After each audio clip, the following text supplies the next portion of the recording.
Hello friends, welcome to Awdhesh Academy. Friends, today we are going to learn about the ethical ideas of Jainism. Let's now understand the history of Jainism. Jainism is broadly believed to be founded by Mahavir in the 6th century BC. However, the Jains trace their history through 24 Tirthankara and river Rishabhnath as the first Tirthankara. The last two Tirthankara, that is the 23rd Tirthankara Parashurnath and the 24th Tirthankara Mahavir are actually the historical figure, and rest of the Tirthankaras are generally believed to be a mythological figure. Now Mahavir was the contemporary of Gautam Buddha, and Jainism shares many thoughts of Buddhism. It also shares many thoughts of Hinduism. As you will find, as we will discuss about Jainism, that a lot of concepts of Jainism has come from Hinduism. But of course there are certain variations also which were brought because of certain problems which was there in the Hindu religion then, and basically the problems of the different type of rituals. There were a lot of rituals that time, and the people were actually exploited in the name of rituals, and that is the main reason why Buddhism and Jainism flourished, and they have given an alternate philosophy to the people to think rationally and take the actions according to their rational thoughts and mind. Now let's first understand the basic principles of Jainism. Jainism is one of the unique religions in the world which gives equal importance to the life of every living being. Whether it is a man or whether it is a woman or whether it is any animal or insect, Jains believe that all lives are sacrosanct and all lives have soul. So we should not kill any life, at least consciously. That is the reason that you will find that most of the Jains actually walk barefoot so that they don't kill the ants. You will also find that many monks of Jainism basically wear a white type of scarf so that the insects do not come inside and they don't get killed in the process. So such is the devotion of Jainism for treating all life as sacrosanct and give reverence to all the life created by the nature. Jains do not differentiate between the different souls. They believe that the value of all souls are equal, and that is why the value of all life is also equal. Jains are strictly vegetarian. They're very strictly vegetarian. You will hardly find a Jain who is actually eating a non-vegetarian food. They believe on reincarnation, which is very similar to the concept of our Hindu religion. Similar to the Hindu concepts, the Jain also believe in the concept of liberation, and they believe that the ultimate goal of the soul is to liberate from the cycle of death and birth and become one with God, and so that it does not have to take birth again. But how that is achieved? It should be achieved only by abolishing all the karma, eliminating all the karma, because all our karma basically bind us with this world. Whether the karmas are good or whether the karmas are bad, but ultimately as long as you are doing your karma, you are bound by this world, and therefore your soul cannot be liberated from this world.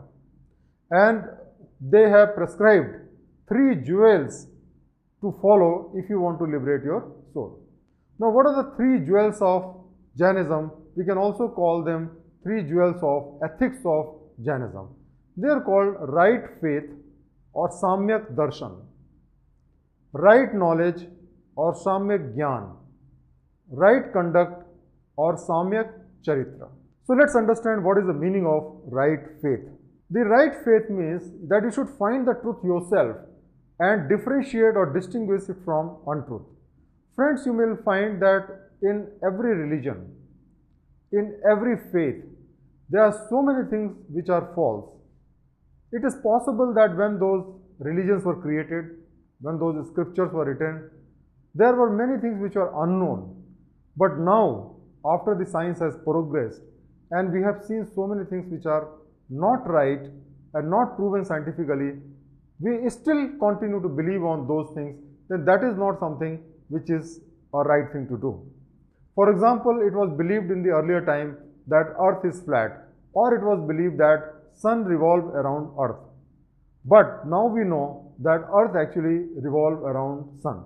So once you know these facts, thereafter you should not believe just because it is written in some scriptures. So that is the reason that Jainism tells us that we should actually find the truth ourselves and we should differentiate from untruth. If we have found that something is wrong, let us discard it. It does not matter who has written, where it is written, who has said it. Jainism also teaches us that we should not believe anything blindly. Just because somebody has said you should not believe it blindly, use your rational mind, and only when you find the thoughts to be rational and truthful, then only you should believe. You should learn by seeing, hearing, feeling, etc. yourself, and then you should analyze yourself using your own mind and rational faculties and the logical perceptions which you have learned, and then only you accept something as true. You should avoid the preconceptions or superstitions that actually hampers your vision to see the things rightly. You will find there are so many superstitions which are widely prevalent all over the world, and particularly in a country like India, which hampers our development and growth. So the first concept which Jain Muni has given, that we should have the right faith, we should believe on the right thing, we should not believe on the wrong thing. The second concept which Jainism says is right knowledge, that means Samyak Gyan. You see, knowledge is the driver of our action. If our knowledge is right, our actions will be right. If our knowledge is wrong, our actions can't be right. So that is the importance of knowledge. We should get the right knowledge. And so it is important for us to have the accurate and sufficient knowledge of the real world, not a hypothetical knowledge, not a presumption based on assumptions, but actually what it is, what is the truth. That is what is something we should find out. So we should have the right knowledge of that. The second part is that we should have the right knowledge of Jain scriptures.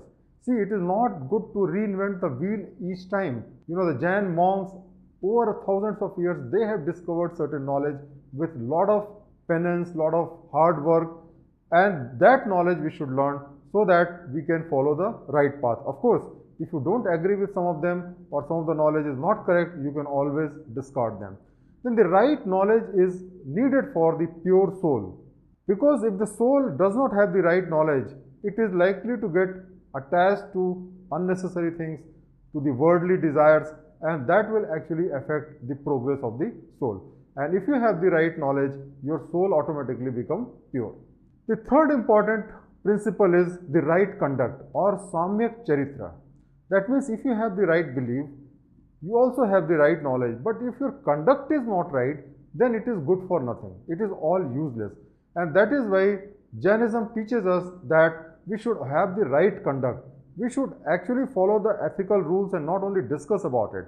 We should not actually harm other living being, not even think of harming the other living being. And then only we should be able to actually see the benefit of, living a life which is free of harming of anybody. You are just arguing on that and not actually practicing it, that is not going to lead to any conclusion. In the same way, we should actually live a life of detachment. If you live the life of detachment, don't have attachment with the worldly thing, then you will see how great transformation your life will have. So just argument proves nothing. Unless you follow those actions, you will not see the truth of action. And that is very important for us. So right faith and right knowledge is not sufficient, but they definitely help you in giving you the right values and follow the right behavior in your life. Jainism believes on 5 types of abstinence, that means don'ts. These 5 things we should not do. The first is called ahimsa, which means you should not have violence, you should not kill anybody, you should not hurt anybody, not even by words. So that is what is the first principle. The second is satya, that means truthfulness. We should always be truthful, honest. Then third is the asteya, that means non-stealing. We should not steal anything. We should not covet other person's wealth. We should not covet other person's spouse or other person's, anything, any possessions. Then apragraha, that means we should not acquire too many things. You see, this is the big problem in modern time, that most of the people think that the more wealth means more happiness. The bigger house means greater, acquisition or better sleep. And that is something which is absolutely wrong. You should understand that wealth is not the source of happiness. And Jains are those who will teach you that you don't need anything. You can live a very simple life and still you can enjoy the life more than the person who is the wealthiest person of the world. And that is why non-acquisition is one of the important principles of Jainism. And brahmacharya. So brahmacharya basically means that you should have a chaste living, or you should be, engaged in the physical relationship only with your spouse or in the legitimate manner. So that is what is the meaning of brahmacharya in the concept of the householder's life. So we have known about the 5 vows of Jainism or 5 abstinence of Jainism. Now everybody need not to very strictly follow those vows. So one is called Mahavrata. Mahavrata basically means that those people who will follow all the 5 vows or all the 5 abstinence in a very strict manner. And the second is called Anuvrata, which is more applicable to the people who are living in the worldly life, earning their livelihood, doing their regular jobs, that they should follow Anuvrata. That means all the 5 tenets need not to be followed very, very strictly. It can be followed a little liberally. There are 2 basic sects of Jainism. One is called Digambar sect and second is called Shwetambar sect. Now in the Digambar sect, they don't wear cloths, and in the Shwetambar sect, they wear cloth like other people. Generally, the Digambars are the saints or munis.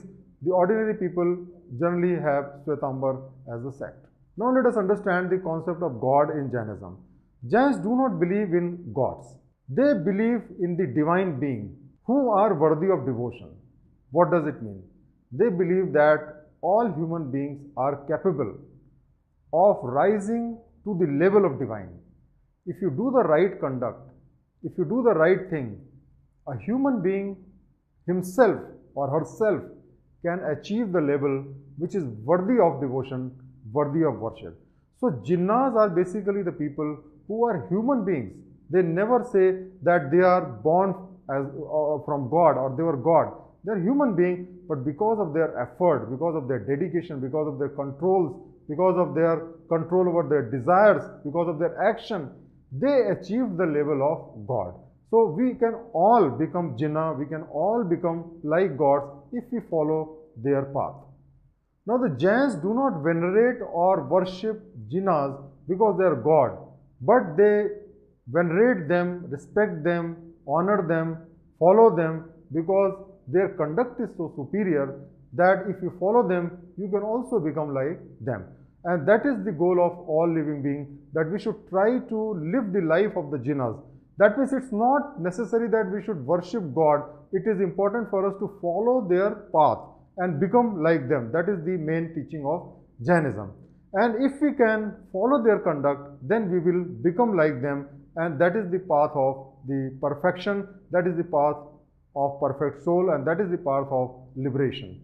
So Jain prayers tend to recall the great qualities of Tirthankara and remind the individual of the various teachings when they actually pray to these Jinnas.